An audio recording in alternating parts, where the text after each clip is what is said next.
No time, no tools, big expectations. How do you transform school culture without derailing the train? Answer: little wins that bring big changes. The flywheel effect: harnessing the power of momentum to create a school culture that celebrates change and drives itself.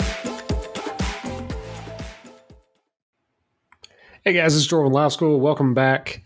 And for our topic this week, I got to thinking, what's the one thing we can all agree on in education? There are very few topics that are kind of universally free of debate, but this one kind of feels like it might be the one. One fact holds true, no matter really what school you work in, is that students need to actually be present in school to be successful in school. So good attendance is essential for student success. Students who attend regularly are more likely to do well academically, graduate from high school, go on to college, or some sort of other post-secondary education. And they're also less likely to drop out in turn, and that means they're less likely to get involved in crime, receive discipline infractions while they're in that school on a regular basis. And that's why this week's episode, we're going to talk about ways you can help students with attendance, because many students are going to struggle with attendance. There are a number of challenges that lead to absenteeism, including poverty, homelessness, family instability, health problems. And schools can and should play a role in helping students overcome challenges when they can. Let's talk about the things that are in the school's control, though. Let's talk about incentivizing students to improve their attendance. So before we jump into ways you can do that, let's go ahead and start off with a good definition of what is good attendance. So good attendance for the purpose of this discussion here, it's going to be defined as the regular and consistent attendance of students at school. So students who have good attendance are present for the majority of classes, and therefore they have the opportunity to complete or participate in school activities. And that means, and I want to clarify this for the purpose of this conversation, that means they're also going to the majority of those classes. So for our talk here, we're combining attendance, skipping, and tardiness kind of all in the same conversation. I know they originate from different root problems generally, but for the sake of this conversation, and you'll see with some of the solutions and ideas we have, they kind of overlap, and you can improve one and the other at the same time. So just for a practical reason, we're grouping them together, not necessarily that we think they're the same thing. Let's talk about some of the benefits for your students who attend school regularly. Now, it's going to raise a lot of things for them. Their academic ceiling. It's going to increase educational opportunities. It's going to improve their health. It can develop stronger social skills, increase self-esteem, all those things. Let's break those down just a little bit. First one, academic achievement. Students who attend school regularly are more likely to earn higher grades. It kind of seems obvious, and seems like they're more likely to graduate from high school. That one also seems obvious.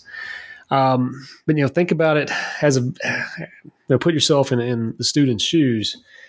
How would you fare if you were asked to take a test on a class you hadn't taken? Or if, let's say you had to take a test and you'd only, been in that class on odd number days, which that's kind of what happens when you have someone with a student who skips a lot, or they're missing school on a regular basis. They may, take away what they actually do, but they're actually only even available to do, 50% of the work sometimes, 50% of the material. So let's talk about increased opportunities. Students who attend school regularly are more likely to be accepted to college, gain employment options that come with that experience. But it goes past college opportunities too. Many schools now have technical certifications and trade school recruitment events that are just part of the curriculum. And I'm talking more along the lines of high school right now, but those can be big advantages when students enter the workforce. But they need to be present to access those opportunities. And the next one, this is kind of a big one and maybe a less obvious one. Better health. Students who attend school regularly are less likely to experience health problems such as obesity and depression. This because they are more likely to be physically active and they're more likely to eat healthy foods. And there's quite a bit of daily activity actually goes into, aside from just being like in physical education classes, walking to and from class is a whole lot more than sitting on the couch. And kind of regardless of how you feel about cafeteria food taste, our schools do a great job of providing well-balanced meals for students. A whole lot more so than if they just, on their own, grab a bag of chips, which might be the case if they're not in school a whole lot. So without, further delay, let's talk about how we can incentivize good attendance in schools. Now, keep in mind, we're talking about the things that schools can control. So, what can you do in your building to get students there more often and have them be on time and motivated to do all those things? So, let's start with this. Students are more likely to attend school regularly if they feel welcome and supported at school. So think about that sentence for just a little bit here. If they feel welcome and supported at school, whatever your plan is, start there. Okay. So, all the incentive ideas, all the programs, all the things in the world, they don't matter if your students don't feel like they belong in the school. So if that's not addressed first, keep in mind, none of these other things really matter all that much. Start there.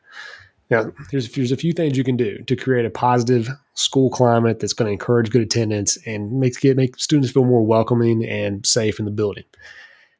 The first one is provide a safe and orderly environment. You have to have good behavior structures in place, and your school needs to be a place where learning can happen. And the next one, rewarding and celebrating student accomplishments. When your students are doing right, we need to let them know. We need to celebrate those things, so we reinforce those things. Provide opportunities to get involved in school activities. That's a big one for me. I mean, if you listen to this podcast a lot, I was a coach for a long time, so I think really highly that third one for sure. I think athletics and clubs and all the things that are outside of academia that schools provide kids are huge for getting kids to come to school. I think it's a big deal. Okay, let's break down some ideas. Some of these are event ideas, some of these are incentives, some of these are privileges. All of these can be found on our Rewards That Rock, by the way, if you check out the website. Now I'll link that in the show notes. But now I broke these down by grade level. So we'll start with elementary. So elementary school attendance incentives.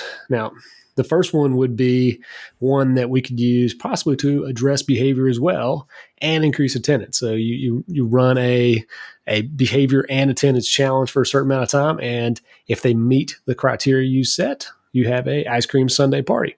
And who doesn't like ice cream? Especially elementary school kids, they're going to love that. So that one can improve attendance and behavior. Now, it takes a little bit of prep, takes a little bit of money to find the ice cream, but well worth your time. Now, the next one. This one's about celebrating student achievement. Nothing better than a student of the month. Now, most schools do this for academic achievements, and a lot of them do it for growth as well, which I think is awesome. But you can do the same for attendance. If you had a student who missed a ton of school in the first semester, but in the second semester, you see a lot of improvement. They're coming every day. Let's recognize that and let them know we recognize that they're trying. We recognize that they're there all the time. We notice this difference. For whatever reason, you may not want to celebrate that. They may not want that information like public, but you can still recognize them privately. You can still give them, whatever reward, whatever certificate you're giving without, maybe putting it up in the hallway, because there may be a significant reason why they weren't present in the fall. Keep that in mind. Now, the last one, snowball fights. Yeah, you heard that correctly. A snowball fight might be a great way to incentivize good attendance. So it really could be any event that's after school. This one, I chose snowball fight because we have a great link on our website on ways you could hold a fake snowball fight, and it's very safe and kids can have a great time. But this is kind of in place of those extracurriculars that a lot of times elementary schools don't have the opportunity to do. You can set up events like this that students have to attend school regularly to be a part of. So I think that's one way you could do that. It doesn't have to be a snowball fight, but some sort of extracurricular after school event that you have to have good attendance to be involved in. All right, let's talk middle school. First one would be just an old school cookout. Very similar to the ice cream party, but this is a little bit more mature version that they're going to be into the cookout. So you can go take them outside. You can do this, on your football field or on in your parking lot, wherever. But who doesn't like a cookout? Okay, the second one. This is one of my favorite ones altogether. This really works for any. It's called the hallway high five. And what really might be just awful as a student is when you miss a few days and when you actually do show up. If you're greeted with an accusation or sarcasm like, "Hey, where have you been?" Nobody really wants that. You know what I mean? That doesn't encourage me to keep coming more often. But what about a student who's chronically absent when they do show up? What if we reinforce that behavior? As simple as, "Good to see you. Glad you're here. Have a great day." And have a high five. That is very, welcoming. It doesn't put anybody on the spot. And the next time that they're thinking about skipping or not coming, they're going to at least remember that, there was somebody there who wanted me there. There was somebody who was glad to see me. So keep that one in mind. That one is maybe the easiest one you can use tomorrow in any school. The hallway high five. Love that one. Third one, this one takes a little bit of prep. Lunch reservations. What's a middle school student's favorite part of the day? Well, it's lunch. And this idea is all about making that as special as possible. So for your students who have great attendance, rope off an area, provide them a different meal, go all out, get a velvet rope if you think it'll help, but make it something special. You don't have to do it every day. Maybe it's on Fridays, maybe once a month, once a semester, but your kids with good attendance, reward them at lunch with some sort of special seating or special lunch. Make it something unique. All right, let's talk about high school attendance incentives. So for high school, the one I would start off with as far as an event goes, you could use honestly, high schoolers like ice cream and they like barbecues too, so you're welcome to use those. But, you can use an assembly, and, assemblies and pep rallies and those kind of things, they're tricky with high school students because if it's not something they're into, they're really, really bad. If you've ever been in a assembly that went poorly, I probably don't have to explain that to you. But this one's a cool one. It's called Wild 'N Out. If you've ever seen like the MTV show Wild 'N Out, this is like an improv show that you can host in your gym, and students are they're going to love this because they can do it and they can be funny, and make sure you reserve a spot for teachers to go and put on a skit. The idea here is that participation would be free to those with, say, no referrals and over 90% attendance, which is that's probably what you're aiming for with high school students, is those two goals. Maybe it's a little higher, maybe it's a little lower, depending on where you are. But think about ways you can create assemblies and things that tie attendance and behavior together. Okay, the next one. And this one, obviously a popular one for high school students, is a parking spot. Now, most high schools require parking passes to be purchased or at least obtained in the front office. An easy win here is to make regular attendance a stipulation being eligible for one of those coveted parking passes. All right, number 3. And this one's really aimed at our awesome seniors and the inevitable senioritis they get that spring, is a graduation celebration. So you already have graduation, but host a separate event to celebrate your seniors and only allow students with good attendance to obtain tickets to said event. This could be a senior breakfast, senior brunch. It could be a lot of schools do it. This really cool deal where they take their seniors and they walk them through the elementary school that they attended. A lot of like one school counties do this, and some bigger counties do this too. I think that one's really cool. Tie those kind of opportunities to good attendance so your students will keep coming to school in the spring. So a couple last notes here. Get creative to incentivize good attendance. So these are ideas. These things are just the tip of the iceberg when it comes to incentivizing. But there's a few things that are universal I'll leave you with. Make your school a welcoming and safe place. Celebrate when your students do something well.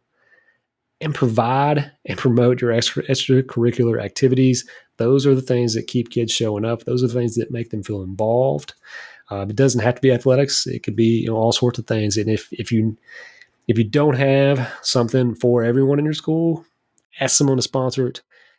That way everyone can be a part of something. All right. Until next time, have a great day. The flywheel effect, harnessing the power of momentum to create a school culture that celebrates change and drives itself.